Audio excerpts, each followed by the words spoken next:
Hi hello అండి, good morning. రైస్కి అయితే ఇప్పుడైతే పెట్టేసాను. రైస్కి ఇంకా ఈరోజు స్పెషల్ ఏంటంటే క్యాలీఫ్లవర్, మై ఫేవరెట్ ఫుడ్.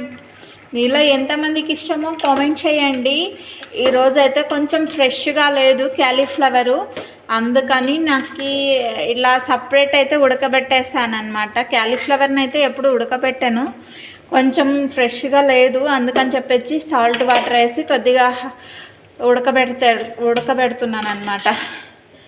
ఇందులో బాగా ఇలా ఉడకబెడితే కొంచెం ఫ్రెష్గా తయారవుతుంది, బాగుంటుంది కర్రీ కూడా అని చెప్పేసి ఇలా ఒక 2 minutes మగ్గపెడుతున్నాను. మగ్గపెట్టిన తర్వాత టమాటాస్, ఆనియన్స్ ఇలా కట్ చేసి పెట్టుకోవాలి. ఇందులోకి అయితే కొబ్బరి, తెల్లవాయి, ఉప్పు, కారం అయితే ఆడిచ్చేసి పెట్టుకున్నాను. ఇంకా తర్వాత వేసేసి ఉడికిన తర్వాత ఫ్రై అయితే రెడీ చేసేసేదే నెక్స్ట్